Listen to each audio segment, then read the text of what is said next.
कुछ लोग पूरी जिंदगी लगे रहते हैं कमाने के लिए। धन पैसा वही सर्वोपरि होता है उनकी जिंदगी में। उन्हें लगता है कि बहुत ज्यादा धन कमाने के बाद वो आराम से सुखी होकर अपना जीवन जिएंगे, लेकिन वही धन वही संपदा उसके बच्चों की लड़ाई का कारण बन जाती है। और वहीं दूसरी तरफ कुछ लोग अपना सब कुछ छोड़कर, अपना घर परिवार, अपनी धन संपदा सब कुछ पीछे छोड़कर संन्यास ले लेते हैं। उन्हें लगता है कि संसार को त्याग कर वो असल मुक्ति का रास्ता अपना सकते हैं, जीवन का असली सुख अनुभव कर सकते हैं। दोनों ही आदमी अपने अपने स्तर पर सुखी होने के लिए नाना प्रकार के प्रयास करते रहते हैं। एक धन संपदा इकट्ठी करता रहता है और दूसरा धन संपदा त्यागता रहता है। लेकिन सवाल ये है कि असली सुखी आदमी कौन है? वो जिसने धन संपदा इकट्ठी की या फिर वो जिसने धन संपदा त्याग दी? और अगर इन दोनों में से कोई नहीं, तो किस प्रकार का इंसान हमेशा सुखी रह सकता है? आज की जो बोध कहानी मैं आपको सुनाने वाला हूं, उसमें आपको ऐसे तरीके पता चलेंगे जो एक आदमी को असली सुख का अनुभव करा सकते हैं। इन तरीकों से जीवन यापन करने से आपको असली सुख के बारे में पता चलेगा, असली आनंद के बारे में, जिसे हम कहते हैं परमानंद, परमानंद, परमानंद। इससे पहले कि आप इस कहानी में खो जाएं, इस चैनल को सब्सक्राइब जरूर कर लें। तो चलिए कहानी शुरू करते हैं। जब किसी के घर में वैरागी मन का बच्चा पैदा हो जाए तो घर वालों को बहुत चिंता हो जाती है। घर वाले सोचते हैं कि ये संसार में कैसे जिंदा रहेगा, कैसे धन कमाएगा, कैसे अपना पालन पोषण करेगा, क्योंकि वैरागी मन का बच्चा अक्सर संसार से विरक्त ही रहता है। वैराग्य का मतलब ही अपनी मस्ती में खो जाना होता है। उसका इस संसार से कुछ लेना देना नहीं रह जाता। ऐसा ही बच्चा रामचंद्र का था। रामचंद्र एक गांव में रहा करते थे। रामचंद्र का गांव वेणुवन के पास था। उन्होंने अपने जीवन में बहुत धन संपदा कमाई। वो वहां के प्रतिष्ठित सेठ हुआ करते थे। लेकिन जब उनका पुत्र हुआ तो ज्योतिषियों ने बताया कि ये बच्चा आगे चलकर वैरागी हो जाएगा। वो ये सब धन संपदा त्याग देगा और ये धन संपदा यूं ही दान में चली जाएगी। ये सुनकर रामचंद्र बहुत चिंतित हो गया। जो धन संपदा उसने इतनी मेहनत से इकट्ठी की थी वो यूं ही दान में चली जाएगी, उसका बेटा वैरागी हो जाएगा। आखिर ये धन संपदा मैंने किसके लिए इकट्ठी की है? इसका भोग कौन करेगा? लेकिन जैसे तैसे रामचंद्र ने ज्योतिषियों से कुछ तरीके पूछ लिए कि वो अपने बच्चे को कैसे वैरागी बनने से रोक सकता है। ज्योतिषियों ने भी उन्हें कुछ तरीके बताए जिसके द्वारा वो श्याम को, यानी उनका बेटा, उसको वैरागी बनने से रोक सके। धीरे धीरे समय बीतता रहा और दुनिया अपने चलन से चलती रही। श्याम धीरे धीरे बड़ा होने लगा और उसके पिताजी यानी कि रामचंद्र फिर से धन संपदा और ज्यादा बनाने में जुट गए। श्याम के पिता ने श्याम के लिए किसी भी चीज की कोई कमी नहीं छोड़ी थी। हर इच्छा उसकी पूरी होती थी। वो उसको सुखी रखना चाहते थे। वो चाहते थे कि मेरे बेटे को दुख का अनुभव ही ना हो, तो फिर वो वैरागी क्यों बनेगा? लेकिन जब श्याम 7 साल का हुआ तो एक दिन उनके द्वार पर एक बौद्ध भिक्षु पहुंच गया। वो वहां पर भिक्षा मांगने के लिए आया था, लेकिन श्याम उसके साथ घंटों बातचीत करता रहा। उसके पिता को जब ये पता चला तो वो श्याम को डांट कर उस बौद्ध भिक्षु से दूर ले गए। वो सोच रहे थे कि इन भिक्षुओं के पास बैठकर कहीं मेरे बेटे का मन वैरागी ना हो जाए। इसीलिए उन्होंने बौद्ध भिक्षु को डांट कर वहां से भगा दिया और अपने बेटे को समझाते हुए कहा कि बेटा, मैंने तुम्हारे लिए किसी चीज की कोई कमी नहीं छोड़ रखी है। तुम इन भिक्षुओं के पास क्यों बैठते हो? क्या मजा आता है तुम्हें इनके पास? मैंने तुम्हारे खेलने के लिए नाना प्रकार के खिलौने ला रखे हैं, इतनी दासियां तुम्हारी सेवा के लिए लगा रखी हैं, लेकिन फिर भी तुम ये सारी भोग की चीजें छोड़कर इन भिक्षुओं के पीछे क्यों भागते हो? ये सुनकर श्याम ने कहा कि पिताजी, मैं इन चीजों से उकता गया हूँ। ये सब चीजें मैंने इतनी ज्यादा भोग ली हैं कि मेरा मन अब इनसे ऊब चुका है।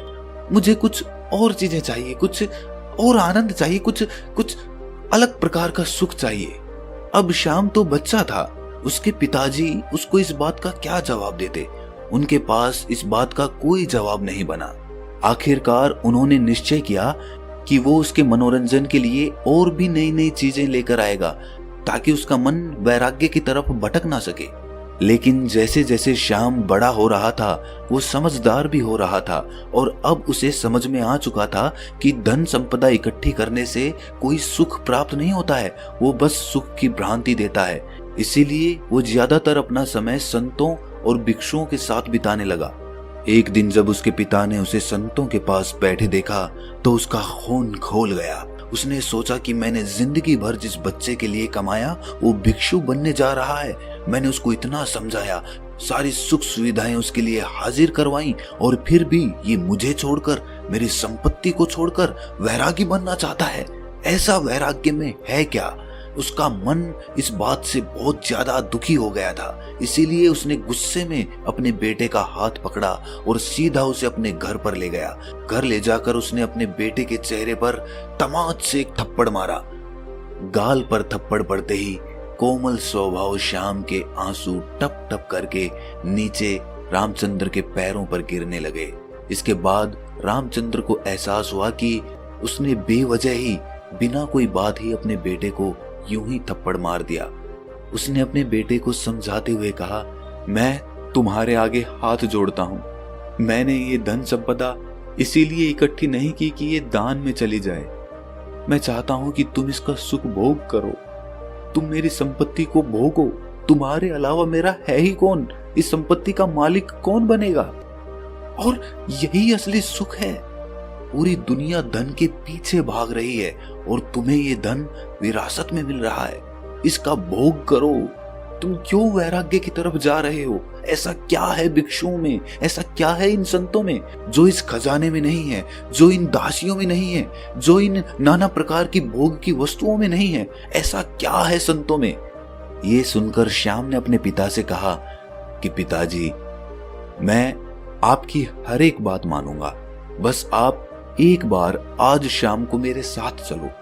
आज एक बहुत ही अच्छे संत का एक वक्तव्य होने वाला है। वो सत्संग करने वाले हैं, उपदेश होने वाला है ज्ञान का। आप एक बार वो ज्ञान का उपदेश सुन लीजिए। उसके बाद आप जो भी कहेंगे मैं आपकी हर आज्ञा का पालन करूंगा, पर आज शाम सिर्फ मेरे कहने से आप ये उपदेश सुन लीजिए। ये सुनकर रामचंद्र जोर जोर से हंसने लगा। उसने कहा कि ये कौन सी बड़ी बात है, मैं सुन लेता हूं प्रवचन, बताओ किस संत का सुनना है। लेकिन उसके बाद अपना वादा याद रखना। देखो श्याम, सिर्फ तुम्हारे कहने भर से मैं उस संत का प्रवचन सुनूंगा, अन्यथा मुझे इन संतों के प्रवचन में कोई भी मजा नहीं आता है। ये सुनकर श्याम ने हाँ में सर हिला दिया।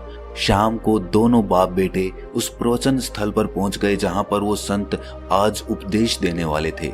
थोड़ी देर बाद जब वो संत वहां पर पहुंचे तो सभी लोगों ने उठकर उनका अभिनंदन किया। उसके बाद संत ने कहना शुरू किया कि संतोष के फल बहुत मीठे होते हैं। जो आदमी संतोष का फल चख लेता है उसके मन में अपार शांति का उदय होता है। इंसान को जो कुछ मिला है उसी में उसे संतोष करने का अभ्यास करना चाहिए। कोई आदमी गरीब है तो कोई आदमी अमीर है, लेकिन दोनों में ही ज्यादा धन पाने की इच्छा है, ज्यादा धन पाने की लालसा है, तो दोनों में अंतर क्या हुआ। लेकिन जो इंसान जितना है उसी में संतोष करना सीख लेता है तो उस इंसान ने परमात्मा की तरफ अपना पहला कदम बढ़ा दिया। तो वहीं पर सभा में एक विकलांग आदमी बैठा हुआ था। ये सुनकर उसका मन उद्विग्न हो गया। उसने तत्क्षण उस संत से पूछा कि हे महात्मन, आप कहते हैं कि संतोष रखिए, मैं किस प्रकार संतोष रखूं? मुझे भगवान ने क्या दिया? मुझे तो हाथ पैर भी सही सलामत नहीं दिए ताकि मैं अपना पेट भर सकूं। अब आप ही बताइए कि मैं संतोष किस प्रकार रखूं? कैसे मैं अपने मन को समझाऊं? ये सुनकर उस संत ने मुस्कुराते हुए कहा कि बनते, असंतोष रखने से क्या तुम अपने हाथ पैर वापस पा सकते हो? ठीक है, मैं कहता हूं कि तुम संतोष मत रखो, तो उससे क्या फर्क होगा, क्या भेद पड़ेगा? अरे तुम्हारे हाथ पैर तो फिर भी नहीं आएंगे, लेकिन असंतोष की वजह से तुम अपने मन को, अपने चित्त को दुखी जरूर कर लोगे। इसीलिए तुम्हारे पास कोई भी विकल्प नहीं है संतोष के अलावा। तुम्हें चाहे मजबूरीवश या अपने मन के अनुसार ही संतोष पैदा करना होगा। उसी संतोष को पैदा करने के बाद तुम अपने मन की शांति प्राप्त कर सकते हो। याद रखना, जीवन का परम लक्ष्य एकमात्र होता है और वो होता है अपने मन की एकांतता। चाहे हम माया के सागर में पड़कर ये भूल जाएं कि जीवन का परम लक्ष्य क्या होता है, हम ये भूल जाते हैं। हम नए नए लक्ष्य बना लेते हैं। जीवन में ये प्राप्त करना है, वो प्राप्त करना है, जीवन में अमीर बनना है, प्रतिष्ठित बनना है, और यही लक्ष्य हम सर्वोच्च लक्ष्य बना लेते हैं। लेकिन ये सब माया का ही एक सागर है। लेकिन जिस दिन तुम माया के सागर को पार करके दूसरे किनारे पर पहुंचोगे, उस दिन तुम्हें एहसास होगा कि जीवन का परम लक्ष्य एक ही होना चाहिए, और वो है मन की शांति, मन की एकाग्रता, मन की एकांतता। और जब तुम अपने मन के एकांत को पहचान लेते हो, उसे अनुभव कर लेते हो, उसके आनंद को चख लेते हो, तो फिर व्यर्थ के लक्ष्य, व्यर्थ की चिंताएं, सब कुछ पीछे छूट जाता है और बच जाती है एक चीज, और वो है मन का एकांत। इसके बाद उस संत ने उस विकलांग आदमी से पूछा कि चलो तुम ही बताओ, अगर तुम्हारे हाथ पैर होते तो तुम क्या करते? क्या तुम उस वक्त खुश रहते, सुखी रह सकते? जरा सोचो, अगर आज तुम्हारे हाथ पैर आ जाएंगे तो तुम अपने जीवन में नए लक्ष्य स्थापित कर लोगे कि मुझे ये बनाना है, मुझे ये चाहिए, मुझे वो चाहिए, और उसके बाद वो नहीं मिलेंगे तो फिर से मन में असंतोष पैदा होगा। असंतोष का हमारे शरीर से कुछ लेना देना नहीं है, उसकी उत्पत्ति तो मन से होती है, चीजों का भराव तो मन से होता है। अक्सर मैंने विकलांग लोगों को हंसते हुए देखा है और हट्टे कट्टे तंदुरुस्त लोगों को रोते हुए देखा है। तो संतोष और शांति का आपके शरीर से कोई लेना देना नहीं है। अपने मन को परिपक्व कीजिए, अपने मन को समझाइए, विवेक पैदा कीजिए कि माया के सागर को पार करके मन की शांति तक कैसे पहुंचना है। और माया को समझने के लिए हमें कोई वैरागी नहीं बनना है। वैराग्य तो छोड़ना होता है, छोड़कर भाग जाना होता है। हमें पहले माया को संसार में रहकर समझना होगा, और जब हम माया को समझ जाएंगे तो उसके बाद हम सुखी मन से, तृप्त मन से संन्यास या वैराग्य धारण कर सकते हैं। माया में जकड़ा हुआ आदमी सुख संपत्ति को ही असली सुख समझता है। संपत्ति, धन, प्रतिष्ठा, यही उसके लिए सर्वोच्च होते हैं। लेकिन अगर वो अपना विवेक माया से कभी ऊपर उठा पाया तो वो जरूर ये एहसास कर पाएगा कि असली सुख और असली आनंद का इस धन संपदा से कोई लेना देना नहीं है। वो तो निरंतर है। वो परमानंद तो किसी चीज से जुड़ा हुआ नहीं है। वो तो सिर्फ परमात्मा के लिए है, उस शाश्वत सत्ता के लिए है जो उसको माया से पार उतार रही है। प्रभु का स्मरण या कहें कि ध्यान, ये दोनों चीजें आपको माया से ऊपर उठाकर एक नया नजरिया प्रदान करती है, और वही नजरिया परमानंद का होता है। ध्यान और प्रभु के स्मरण के अलावा अगर हम प्रेम का रास्ता चुनते हैं, दिव्य प्रेम का, तो भी हम उस परमानंद को हासिल कर सकते हैं। और प्रेम का रास्ता ध्यान के रास्ते से कहीं आसान है। इसीलिए दिव्य प्रेम का अभ्यास कीजिए। वो प्रेम जो किसी चीज से जुड़ा हुआ नहीं है, जो स्वतंत्र है, जो आजाद है, जो सभी प्राणी मात्र के लिए है। 3 रास्ते जो माया से ऊपर उठाकर परमानंद की स्थिति प्रदान करते हैं, ध्यान, प्रेम और प्रभु का स्मरण। आप कोई भी रास्ता अपना सकते हैं, सभी रास्ते एक ही मंजिल पर पहुंचते हैं। आज की युवा पीढ़ी अक्सर अपना समय गीत सुनने में लगा देते हैं, फिल्मी गीत, सिनेमा इत्यादि में अपना समय बिताते हैं। लेकिन हमारे पूर्वज हुआ करते थे जो सुबह और संध्या दोनों वक्त आरती और भजन किया करते थे, ढोल बजाते थे, कुछ लोग गाते थे और साथ मिलकर भजन कीर्तन किया करते थे। एक सत्संग होता था। लेकिन आज की युवा पीढ़ी इन सब चीजों को पीछे छोड़ चुकी है। भजन, आरती, कीर्तन, सत्संग इत्यादि करने से क्या होता है? आप उन लोगों को अंधविश्वासी कहते हैं। क्या आपको इसके पीछे का विज्ञान पता है कि भजन कीर्तन करने से मन के कौन से द्वार खुलते हैं? चलिए मैं आपको बताता हूँ। जब भी हम कोई भजन कीर्तन करते हैं, उसमें शामिल होते हैं, तो उसमें हमारा चित्त शामिल हो जाता है। कोई आदमी बजा रहा होता है, कोई गा रहा होता है, कोई ताली बजा रहा होता है, और इस भजन और कीर्तन के साथ अपनी जिंदगी के अतीत की चिंताएं पीछे ही छोड़ देता है और उसी भजन में उसका मन लग जाता है। वो मन धुल जाता है, वो मन पवित्र हो जाता है, जैसे किसी ने हमारे मन को साफ पानी में धोकर बाहर निकाल लिया हो। ऐसे ही क्षण होते हैं ध्यान के, और वही क्षण भजन कीर्तन और सत्संग में मिलते हैं। इसीलिए आज के बाद कभी भी ये मत सोचना कि भजन कीर्तन और सत्संग सब व्यर्थ होता है। व्यर्थ कुछ नहीं होता, व्यर्थ होती है हमारी सोच। इसीलिए युवा पीढ़ी से मेरी गुजारिश है कि भजन कीर्तन और सत्संग या ध्यान, प्रेम इत्यादि में अपना समय बिताएं, इनके बारे में समझें, ताकि आप अपने मन के परमानंद के द्वार को खोल सकें, एक अद्भुत आनंद अनुभव कर सकें। उसमें मेरा कोई फायदा नहीं है, ना ही मेरा कोई नुकसान है। मैं तो बस ये चाहता हूँ कि जो स्वाद मैंने लिया, जो स्वाद मैंने चखा, जो मुझे अच्छा लगा, वो दूसरे लोग भी चख सकें, वो भी उसका स्वाद उठा सकें।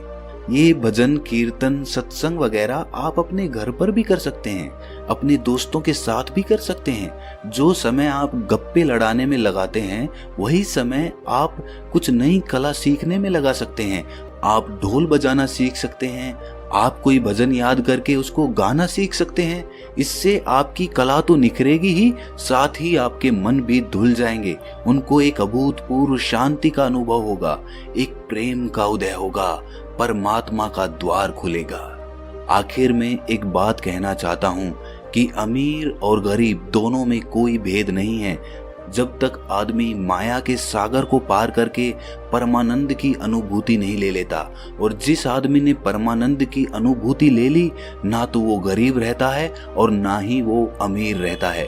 वो सम्राट बन जाता है, क्योंकि उसने वो चीज अनुभव की है जो एक अमीर और गरीब दोनों में से कोई नहीं कर पाया। इसीलिए एक मध्यम वर्गीय आदमी जो कि मेरी ये वीडियो देख रहे हैं, वो भी इस माया के सागर को पार करके परमानंद को हासिल कर सकते हैं। बस उन्हें अपने मन को एक नई धारा देने की जरूरत है, एक नया रास्ता दिखाने की जरूरत है। उसके बाद आप अपने व्यर्थ के लक्ष्य छोड़कर उस लक्ष्य की तरफ चलेंगे जो वास्तविक है, जो वास्तविक आनंद प्रदान करता है। और उसके बाद आपके मन की सारी भ्रांतियां टूट जाएंगी कि असली सुख कैसे प्राप्त किया जाता है। तो दोस्तों, कैसी लगी ये कहानी आपको कमेंट सेक्शन में जरूर बताना, और अच्छी लगी तो इस चैनल को सब्सक्राइब जरूर कर लेना। तो मिलते हैं अगली कहानी में, तब तक के लिए अपना ख्याल रखें।